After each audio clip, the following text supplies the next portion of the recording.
প্রিয় দর্শক বন্ধুরা, এই মুহূর্তের জন্য আপার প্রাইমারি থেকে অত্যন্ত চাঞ্চল্যকর ও সিরিয়াস টপিকটির উপরে বিরাট একটি ব্রেকিং সংবাদ কিন্তু উঠে আসছে।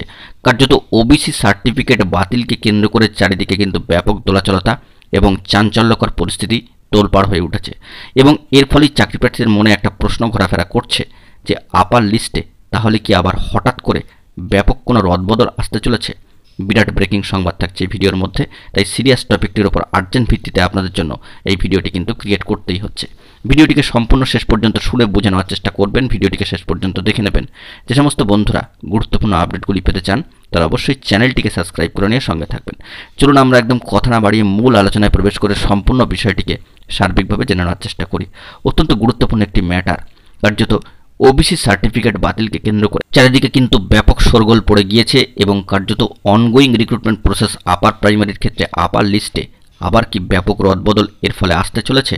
কারণ ওবিসি সার্টিফিকেট কিন্তু বেশ কিছু যোগ্য বঞ্চিত চাকরি প্রার্থীদের রয়েছে, তারা মেধা তালিকার মধ্যে রয়েছেন, কাট অফের মধ্যে এসছেন, সেক্ষেত্রে তাদের কি কোনো সমস্যা আসতে চলেছে। বন্ধুরা, বিশেষ কিছু তথ্য দিয়ে এই ভিডিওর মধ্যে সবটা আলোচনা করার চেষ্টা করছি। চলুন আমরা সেই খবরের মধ্যে প্রবেশ করে বিষয়টিকে জেনে নেওয়ার চেষ্টা করি। আবারও জানিয়ে রাখি, সামাজিক গণমাধ্যমের সূত্র ধরে গুরুত্বপূর্ণ খবরটি কিন্তু উঠে আসছে এবং যে বিষয়টি জানা যাচ্ছে, গত 14 বছরে রাজ্যের দেওয়া সমস্ত ওবিসি শংসাপত্র বা ওবিসি সার্টিফিকেট বাতিল করে দিল মহামান্য কলকাতা হাইকোর্টের ডিভিশন বেঞ্চ। ওই সমস্ত শংসাপত্র আর ব্যবহার করা যাবে না বলে গত বুধবার জানিয়েছে মহামান্য কলকাতা হাইকোর্টের ডিভিশন বেঞ্চ। সম্মানীয় বিচারপতি তৌব্রত চক্রবর্তী মহাশয়ের এবং সম্মানীয় বিচারপতি রাজশেখর মান্তা মহাশয়ের ডিভিশন বেঞ্চ চাকরি, পড়াশোনা সহ কোনো ক্ষেত্রেই ওই শংসাপত্র আর গ্রহণযোগ্য হবে না বলে ওই দিন স্পষ্ট করেছে মহামান্য আদালত, যার জেরে বিপাকে ওবিসি শ্রেণীভুক্ত প্রায় 5 লক্ষ সাধারণ মানুষ। তবে যারা ইতিমধ্যেই এই শংসাপত্র ব্যবহার করে চাকরি সহ বিভিন্ন সুযোগ পেয়েছেন, এই রায়ের প্রভাব তার উপরে পড়বে না বলেও জানিয়েছে মহামান্য আদালত। রাজ্যের অনগ্রসর শ্রেণী উন্নয়ন দপ্তরকে ডিভিশন বেঞ্চের নির্দেশ, আইন মেনে যথাযথভাবে ওই সার্টিফিকেট তৈরি করা বা দেওয়া হয়নি। তাই 1993 সালের West Bengal backward class commission act বা পশ্চিমবঙ্গ অনগ্রসর শ্রেণী কমিশন আইন অনুযায়ী ওবিসি শ্রেণীভুক্তদের নতুন তালিকা তৈরি করতে হবে এবং সেই তালিকা বিধানসভায় পেশ করে চূড়ান্ত অনুমোদন দিতে হবে। কার্যত এর ফলেই কিন্তু মাথায় হাত পড়ে গিয়েছে যোগ্য বঞ্চিত চাকরি প্রার্থীদের এবং নানা ধরনের প্রশ্ন কিন্তু উঠছে। যারা অনগোয়িং প্রসেসের মধ্যে রয়েছেন, যার মধ্যে আপার প্রাইমারি একটা গুরুত্বপূর্ণ প্রসেস, যার ধাপে ধাপে কিন্তু হিয়ারিং চলছে, এক্ষেত্রে কিন্তু চাকরি প্রার্থীর মনে নতুন করে একটা সংশয়।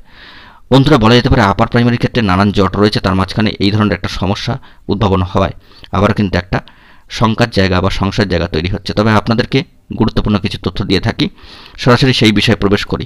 দেখুন, 2010 সালের পর থেকে 2024 সাল পর্যন্ত যারা রাজ্যের ওবিসি সার্টিফিকেট নিয়ে চাকরি সহ বিভিন্ন সুযোগ পেয়েছেন, তাদের ক্ষেত্রে কোনো সমস্যা কিন্তু হবে না। তাহলে এখন প্রশ্ন দাঁড়াচ্ছে যে যারা চাকরি পেয়ে গিয়েছেন সেক্ষেত্রে তাদের তো কোনো সমস্যার জায়গা থাকছে না। যারা চাকরি পেতে চলেছেন বা চাকরির পাওয়ার প্রসেসের মধ্যে রয়েছেন, অনগোয়িং প্রসেসে, সেক্ষেত্রে তাদের ক্ষেত্রে কি সমস্যা হবে? আর এখানেই প্রশ্ন দাঁড়াচ্ছে যে আপার লিস্টে অনেক তো ওবিসি ক্যান্ডিডেট রয়েছেন, বিভিন্ন যে মিডিয়াম, বিভিন্ন যে সাবজেক্ট, তাদের ক্ষেত্রে কাট অফে কি রদবদল আসবে? লিস্ট কি বাতিল হয়ে যাবে? আবার কি নতুন করে তালিকা তৈরি হবে? রদবদল কি ঘটবে? এই সমস্ত সংশয়ান্বিত প্রশ্ন চাকরি প্রার্থীদের মনে কিন্তু ঘোরাফেরা করছে। পাশাপাশি জয়নিংয়ের অপেক্ষায় যারা রয়েছেন, যাদের স্কুল চুজ হয়ে গিয়েছে, যারা নির্দিষ্ট নম্বরের ভিত্তিতে মেধা তালিকায় চলে এসেছেন, তাদের ক্ষেত্রে কি কোনো সমস্যা হবে? সংশয় কিন্তু তাদের মনে জাগছে।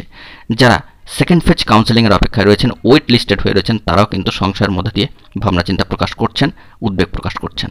বলা যেতে পারে এই সমস্ত বিষয়ে উদ্বেগের এখনও পর্যন্ত কোনো জায়গা তৈরি হয়নি। আনঅফিসিয়ালিভাবেই খবর উঠে আসছে সামাজিক গণমাধ্যমের সূত্র ধরে। যদিও স্কুল সার্ভিস কমিশনের তরফ থেকে এই বিষয়ে এখনও পর্যন্ত অফিসিয়ালি কোনো বার্তা আসেনি বা অফিসিয়ালভাবে কোনো কিছুই কিন্তু জানানো হয়নি। তবে আপার লিস্টে হঠাৎ করে এর ফলে রদবদল ঘটে যাবে এরকমটা ভাবার কিন্তু কোনো কারণ নেই। বন্ধুরা, অফিসিয়ালিভাবে কোনো খবর আসেনি, আবারও জানিয়ে রাখি, সামাজিক গণমাধ্যমের সূত্র ধরে কিন্তু খবরটি উঠে আসছে।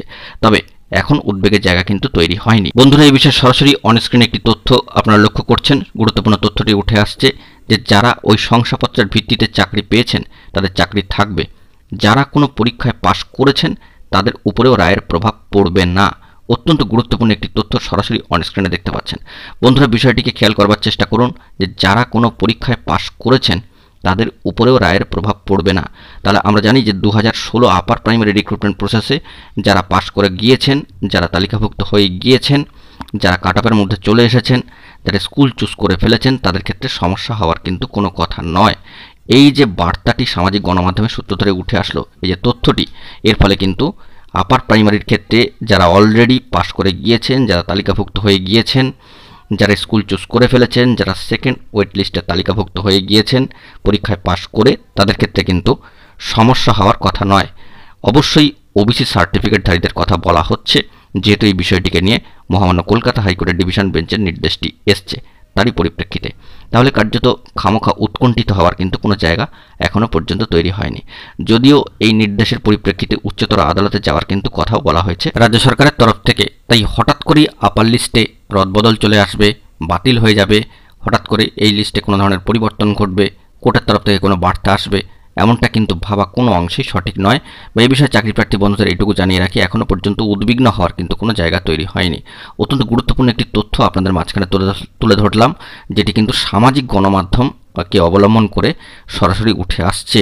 অবশ্যই বিষয়ে জানিয়ে রাখি, অফিসিয়ালি কমিশনের তরফ থেকে বা চেয়ারম্যান সাহেবের তরফ থেকে কিংবা কোর্টের তরফ থেকে আপার প্রাইমারি লিস্ট সংক্রান্ত বিষয় বা সেখানে রদবদল সংক্রান্ত বিষয়ে কোনো অফিসিয়ালি ডাটা বা বার্তা কিন্তু আসেনি, কোনো নোটিফিকেশান কিন্তু এখনও পর্যন্ত দেওয়া হয়নি। সবে সদ্যই অর্ডারটি এসছে মহামান্য কলকাতা হাইকোর্টের ডিভিশন বেঞ্চের তরফ থেকে ওবিসি সার্টিফিকেট বাতিল সংক্রান্ত বিষয়, এবং সে বিষয়ে পরবর্তী ক্ষেত্রে কী ধরনের ক্লারিফিকেশান আসে, কীভাবে উচ্চতর আদালতে আবেদন হয়, তা কিন্তু সম্পূর্ণই এখন দেখার বিষয়। তবে এর উপর নির্ভর করে আপার লিস্টে হঠাৎ করে রদবদল চলে আসবে, হঠাৎ করেই কোনো চেঞ্জেস চলে আসবে, হঠাৎ করেই আবার নয়া বিপত্তি শুরু হবে, এমনটা ভাবা কিন্তু কোনো অর্থেই সঠিক নয়। এটুকু বিষয় আপনাদেরকে জানিয়ে রাখলাম। যতটুকু সামাজিক গণমাধ্যমের সূত্র ধরে আমরা এই খবরটি কালেক্ট করতে পেরেছি, ততটুকুই কিন্তু আমরা আপনাদের মাঝখানে প্রোভাইড করার চেষ্টা করলাম, আপনাদেরকে মোটিভেটেড এবং আশ্বস্ত করবার চেষ্টা করলাম। যদিও সবটাই পরে বিচার্য বিষয়, এখনও পর্যন্ত কিছু বলা মুশকিল। এবং আমরা জানি যে আপার প্রাইমারি ম্যাট কেস কিন্তু বর্তমানে মহামান্য কলকাতা হাইকোর্টের গুরুত্বপূর্ণ ডিভিশন বেঞ্চ 11 নম্বর কোর্টে চলছে, এবং সেই দিক থেকে দাঁড়িয়ে একটা ম্যাটার কিন্তু অবশ্যই মাথায় রাখতে হবে যে সম্মানীয় বিচারপতি তপব্রত চক্রবর্তী মহাশয়ের ডিভিশন বেঞ্চে কিন্তু মামলা চলছে ম্যাট কেস। পাশাপাশি সম্মানীয় বিচারপতি তপব্রত চক্রবর্তী মহাশয় কিন্তু ওবিসি সার্টিফিকেট বাতিল সংক্রান্ত যে নির্দেশ, সেখানেও কিন্তু ডিভিশন বেঞ্চের তরফ থেকে নির্দেশ আসছে। এই বিষয়টিকে মাথায় আমাদেরকে রাখতেই হচ্ছে, এবং যাবতীয় বিষয়কে খতিয়ে দেখে আপাতত দুশ্চিন্তাগ্রস্ত হওয়ার কোনো কারণ নেই। চাকরি প্রার্থীদের এ বিষয়ে এখনই উদ্বেগ বা উদ্বিগ্ন হওয়ার কিন্তু কোনো দরকার নেই। পরবর্তী ক্ষেত্রে কী ঘটবে না ঘটবে সেই দিকে আমরা ফোকাস রাখার চেষ্টা করছি আরও গুরুত্বপূর্ণ অথেন্টিক তথ্য সংগ্রহ করে আপনাদের মাঝখানে এভাবেই পেশ করার। বন্ধুরা, তাই আপনাদের কাছে একটি অনুরোধ যে বিভিন্ন বিভ্রান্তিকর তথ্য থেকে একটু হলেও কিন্তু দূরে থাকার চেষ্টা করুন। অথেন্টিক নিউজগুলির দিকে, যেগুলো তথ্যবহুল নিউজ, সেগুলোর দিকে কিন্তু খেয়াল করবার চেষ্টা করুন।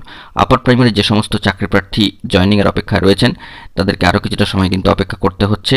আগামী মাসে এই মামলার কিন্তু নেক্সট হিয়ারিং ডেট পড়েছে অনেকটাই, 1 মাসের বিরাট একটা গ্যাপ বলা যেতে পারে। এবং যে সমস্ত প্রার্থীরা সেকেন্ড কাউন্সেলিংয়ের অপেক্ষায় রয়েছেন, তাদেরকেও কিন্তু অপেক্ষার প্রহর গুনতে হচ্ছে। এ বিষয়ে এখনই উদ্বেগ বা দুশ্চিন্তাগ্রস্ত হওয়ার কোনো দরকার নেই। পরবর্তী ক্ষেত্রে কী খবর হবে না হবে সে বিষয়ে আমরা ফোকাসে রাখছি। গুরুত্বপূর্ণ তথ্য পেলে সবটাই প্রোভাইড করব। বন্ধুরা, এখন এই পর্যন্তই। গুরুত্বপূর্ণ আপডেটগুলি পাওয়ার জন্য চ্যানেলটিকে সাবস্ক্রাইব করে সঙ্গে থাকুন। ধন্যবাদ।